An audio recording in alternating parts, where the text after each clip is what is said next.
In the last chapter, we learned how to pass parameter to a particular route, and we also learned how to fetch information from a route.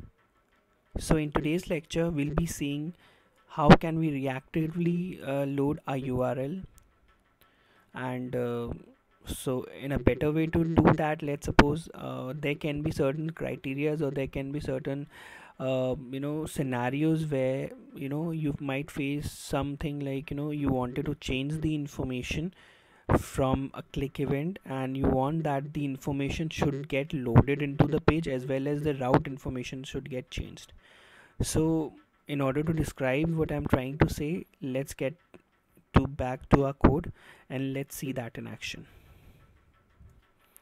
So here we are inside our code. Let me create an anchor tag where I will be loading user student information.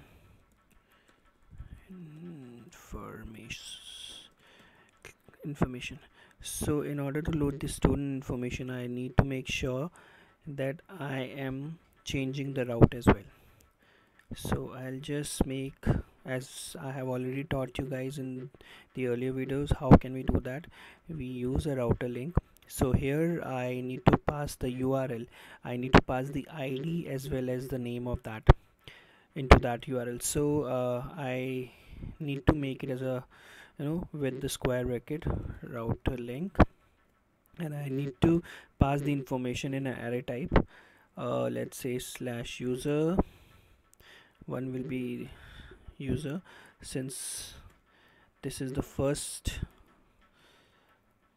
route parameter, I would say, and the other one would be, let's say ID, I take 5, and the name should be, let's say, Rohit. So these are the information. So let's back to our page. Here is the information that has already been there, and now I wanted to go and check whether our information get loaded.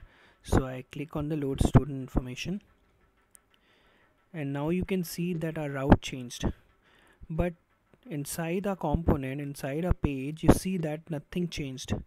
User with ID 10 is already there and username is Ramesh. So when I tried to load the information via route, the route got changed, but my component doesn't change. So this is actually not a bug, but this is how Angular behave. So in order to surpass this, and in order to let's say, in order to get the information that we are aiming for, we need to make some changes in our code as well. So let's see that in action, and we'll learn how can we achieve that. Let's get back to our code. So let's make some changes since we have this information already, and we have kept it under ng on in it. So here I need to do something. I'll make use of my route object dot params. We have a property, and it's actually an observable type.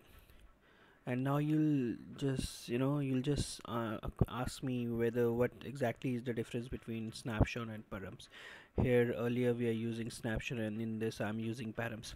So params are actually observable, and observable I'll be doing a complete different module in my later videos.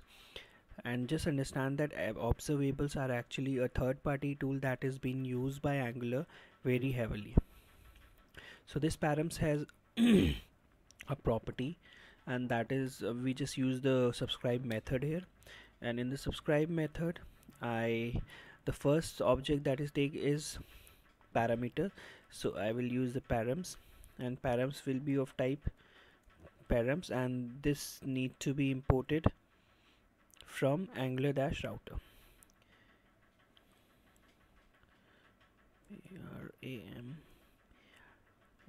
Params.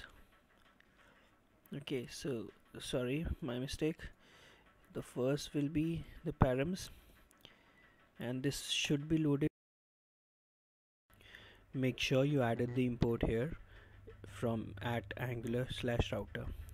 So one we have there, and we will use the ec6 ECMAScript as a function like this. So in this function I will assign the property this dot user dot id.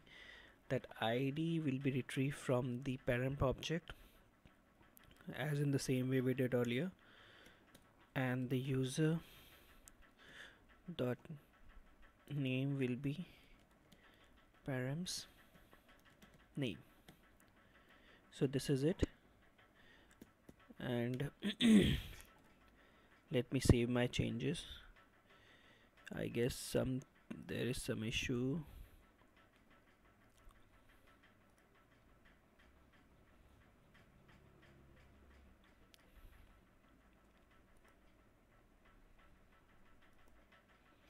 Forgot one there. Sorry, my mistake.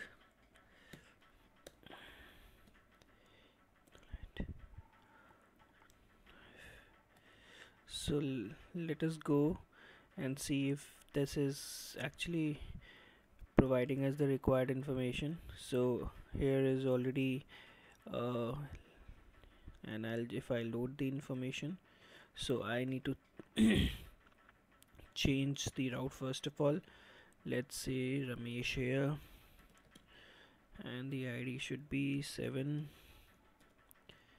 and if I go and load my information, you see that the router information got changed as well as the information that I have in my component.